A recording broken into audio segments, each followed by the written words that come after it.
with a part 2 video on opioids. ठीक है, तो अभी तक हिस्ट्री की हमने बात कर ली है। अब हम बात कर रहे थे मैकेनिज्म की। तो ओपियोइड्स का मैकेनिज्म कहाँ पे हुआ? ऑफ कोर्स ओपियोइड रिसेप्टर पे हुआ, इसमें तो सोचने वाली बात ही नहीं है। So basically they are the agonist of the opioid receptors, और बहुत ही स्टीरियो स्पेसिफिक साइट्स रहती है जहाँ पे ये जाके बाइंड करते हैं, है ना, ऑन द रिसेप्टर्स, और स्पेसिफिक इफेक्ट्स जनरेट करते हैं जिसके थ्रू। तो क्या होता है, these receptors strategically located across the CNS and the peripheral nervous system की, मतलब बेसिकली ये हमको सेंट्रल नर्वस सिस्टम में मिलेंगे, पेरिफेरल नर्वस सिस्टम में भी मिलेंगे। ठीक है, बहुत ही वाइड स्प्रेड वो है इनकी basically locations of the opioid receptors.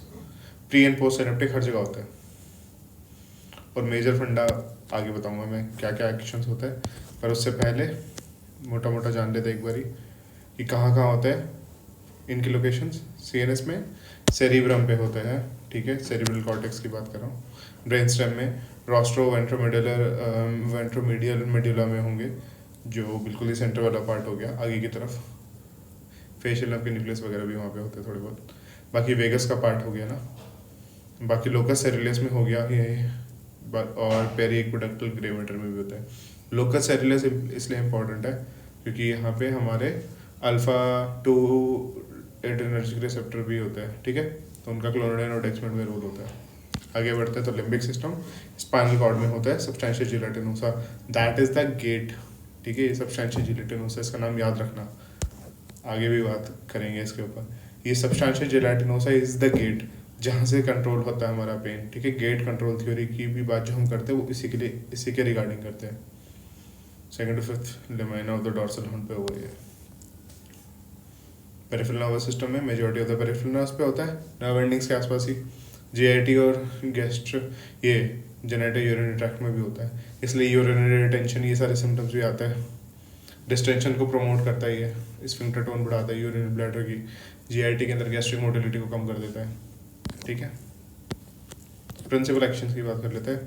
तो प्राइमरीली ये प्राइमरी आफ्रेंट न्यूरॉन्स पे प्रेजेंट होता है, और वहाँ क्या करते हैं, ये न्यूरो ट्रांसमिशन को डिक्रीज करते हैं।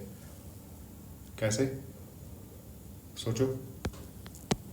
सबसे पहले तो इनका मैकेनिज्म होता है वाया जी प्रोटीन कपल्ड रिसेप्टर्स के थ्रू। ठीक है, वो स्नेयर लाइक प्रोटीन होता है ना इंट्रा मेम्ब्रेनस, मेम्ब्रेन के अंदर सर्पेंटाइन रिसेप्टर की जो बात करते हैं, तो उस पर ही एक्ट करता है ये।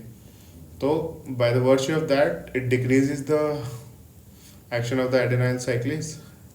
जीआईपी करता होगा इनहिबिटरी वाले को एक्टिवेट करके, तो एडेनाइल, ये मैं कंफर्म नहीं हूँ, देख लेना। एडेनाइल साइक्लेज की एक्टिविटी को इनहिबिट करता है, साइक्लिन एमपी को डिक्रीज करेगा, कैल्शियम इन्फ्लक्स वगैरह सब कम का हो जाएंगे, तो जिसकी वजह से डिपोलरेशन को इनहिबिट करेगा। उसके अलावा प्री साइनेप्टिक पे जो होते हैं ओपियोइड रिसेप्टर को, तो ये न्यूरोट्रांसमीटर रिलीज को कम करते हैं but inhibiting the calcium channel, calcium channels को इनहिबिट कर देगा तो डिपोलेशन को रोकेगा एट द एक्सोनल बल्ब, तो न्यूरोट्रांसमीटर रिलीज कम हो जाएगा। किन किन का, सारे एक्साइटेटरी न्यूरोट्रांसमीटर का रिलीज कम हो जाएगा, जैसे कि acetylcholine, norepinephrine, substance P, dopamine, glutamate.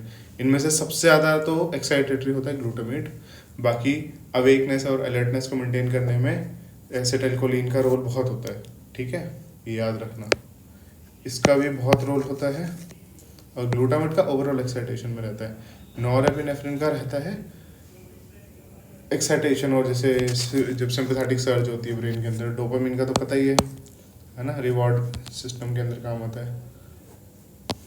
Glutamate का वही एनएमडीए रिसेप्टर्स को एक्टिवेट करता है, जिसकी वजह से हमारा पेन पाथवे को भी कंट्रोल करता है ये। इसके अलावा पेन ट्रांसमिशन को भी कम करता है। हो गया ना, बस इसमें तो और इम्पोर्टेंट नहीं है। एक और इम्पोर्टेंट है पोस्ट साइनेप्टिक एक्टिवेशन की, मतलब पोटेशियम चैनल्स को एक्टिवेट करके पोटेशियम का इफ्लेक्स बढ़ा देता है, जिसकी वजह से क्या होता है, जो हमारी मेम्ब्रेन होगी, अगर मेम्ब्रेन की बात ऐसे करें तो अगर इसमें से पोटेशियम ज़्यादा बाहर निकल जाएगा तो क्या होगा, पोटेशियम इंट्रासेल्युलरली रहना चाहिए था, ये इंट्रासेल्युलर है ना, ये एक्स्ट्रा सेल्युलर है। तो अगर पोटेशियम सारा बाहर निकलेगा तो बाहर प्लस बढ़ जाएगा। नॉर्मली क्या होना चाहिए था, अगर बाहर प्लस बढ़ जाएगा तो मतलब अंदर ज़्यादा नेगेटिव हो गया, बाहर प्लस हो गया, ये ना, ये रेस्टिंग मेम्ब्रेन पोटेंशियल मतलब मोर इंक्रीज नेगेटिव हो गया रेस्टिंग मेम्ब्रेन पोटेंशियल, तो डीपोलराइजेशन और मुश्किल हो गई, ठीक है। तो ये हाइपर पोलराइजेशन के थ्रू हो रहा है। अब नेक्स्ट बात हम जो इसकी करने वाले हैं वो है कि कहाँ कहाँ पे एक मिनट और एक चीज़ है सब्सटेंस पी और ग्लूटामेट के बारे में, कि पेन ट्रांसमिशन ओपियोइड इफेक्टिवली सी फाइबर्स को ब्लॉक क्यों करते हैं।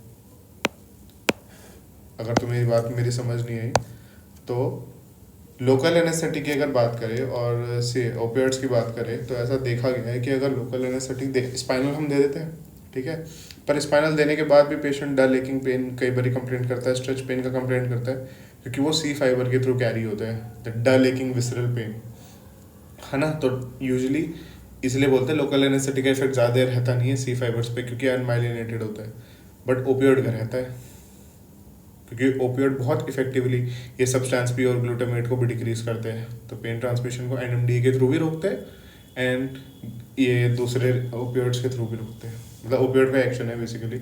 लोकल एनेस्थेटिक तो सिर्फ ट्रांसमिशन को कम करता है, इसलिए सी फाइबर रेजिस्टेंट होते हैं through the action of local anaesthetic. हम जब लोकल एनेस्थेटिक की बात करेंगे वहाँ पे और डेप्थ में पढ़ेंगे इस चीज़ को, ठीक है।